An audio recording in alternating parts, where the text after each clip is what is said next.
This video will just go through a quick description of electric current using a couple of different examples of some elements and what's going on.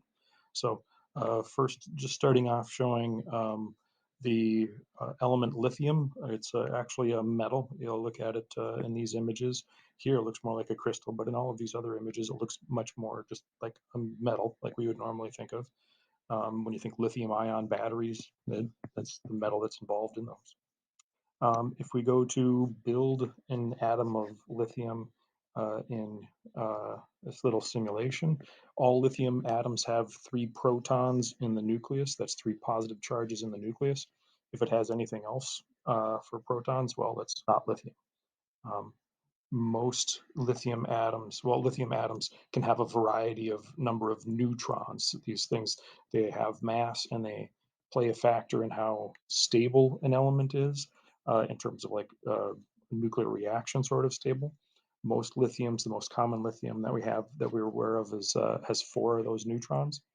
And then if we look at the electrons, lithium as a neutral atom has three electrons. So three um, those three negatively charged electrons uh, outside of the nucleus, here, those three electrons negatively charged make the entire charge of this thing zero or neutral. All those three negatives combined with the three positively charged protons make a total charge of zero.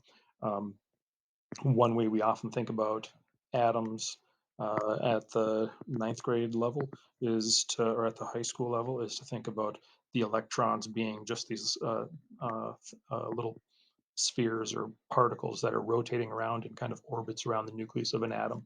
That's a really common and useful way to go. There's another way to talk about them that becomes a little bit more accurate, but much more difficult to discuss mathematically, where we think about these clouds or regions in which electrons are likely to be and how they exist. But so we have these electrons that exist in those spots, and um, where they are, what they're doing is always moving. Now, this becomes useful when we start to look at what happens with the current flow through a wire. So, um, this region here is supposed to be like a ridiculously zoomed in view of the wire on this filament. This is supposed to be like a filament in a light bulb. And so these big yellow circles are like the nucleus of an atom where those protons and neutrons are. And those are pretty much fixed. And then there are electrons outside of them that are whizzing about, and that's this hazy yellow blur that's moving all over in the background. So right now, those electrons are all moving. They're pretty much staying associated with their own atoms. So like the electrons surrounding this one are pretty much staying with this one. They're not moving from one atom to the next. Now, once we plug this light bulb in and we get some current flowing, we see these red electrons now being moved through. Sometimes they hit things, they bounce back. It's not necessarily a straight path, but they're all kind of going through from one side to another. So current is moving electrons in wires. So one definition of current is the amount of charge passing by a certain spot. So if we take that spot to be like this middle region of the wire, one way to describe current is to say it's how many charges pass left to right across this spot in a given amount of time. So the amount of charge that goes left to right across this spot. And so here we have some charges going left to right across that spot. With circuits and current and charges, we usually use the letter Q to represent the amount of charge. Why Q? I have no idea, but we do. So it's the charge, letter Q, per second across this spot is the amount of current through this region. And current, for some reason, we use the letter I to represent current. So current I depends on the charge passing by a region per second. If we increase the current flow, we have a combination of more electrons moving, which is kind of like we have more electrons per second.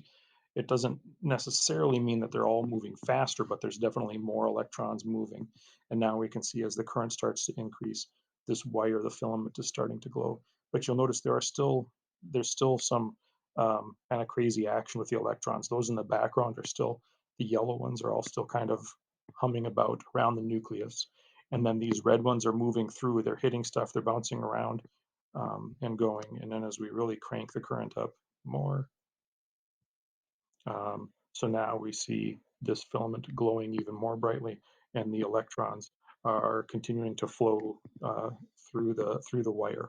Um, we're still seeing it. It's tough to see it, but if we focus, we'll see that there are still some electrons hitting these different things, bouncing back in other directions. So there's still a bunch of collisions, and the path that these charges take is not purely left to right. There's random stuff going all over the place.